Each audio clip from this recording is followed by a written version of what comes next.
Now, Boris Johnson, who is, of course, now seeking a big global role in the world, and I think in what he says about Vladimir Putin and the threat, that he puts himself now as a modern-day kind of Churchill. You know, as Churchill did, warning about Hitler and the Nazis, he is doing with Putin and Russia.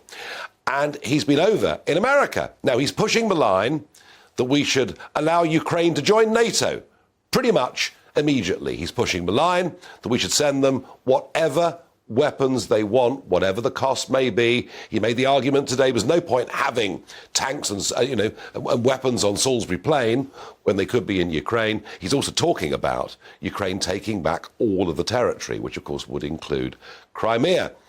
Some would say he's becoming the warmonger in chief. Others would say he's morally doing the right thing. But here he was on Fox News in America last night when suddenly my name seemed to come up.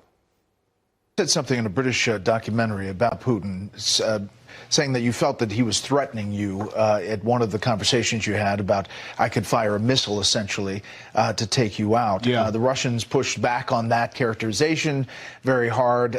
Some of your own countrymen raised questions about it. Here's Nigel Farage on our air the other day. As ever with Boris Johnson, you know, lots of personality, lots of colour, good story. But when it comes to facts, when it comes to detail, when it comes to the absolute truth, I think Boris Johnson's relationship with those things is somewhat loose, to put it mildly. Yeah, well, I wanted to get you to respond to that directly. Well, look, I think that the Kremlin, and I don't know if Nigel's speaking for the Kremlin, but the Kremlin are fabled for their. Now, there's no doubt about it, the Kremlin are very, very good at industrial production of lies. But Boris Johnson, I'm not speaking for the Kremlin. That comment is absolutely beneath contempt, below the belt. Surely you are a better person than that. But we get this, of course, from Boris Johnson. We get this from Mr. Verhofstadt. Anybody that makes any comment that criticises them on the international stage is automatically a supporter or a spokesman or woman for Vladimir Putin. This is ridiculous. And honestly, I think that the narrative that Johnson is now putting out there is actually really potentially very, very dangerous indeed.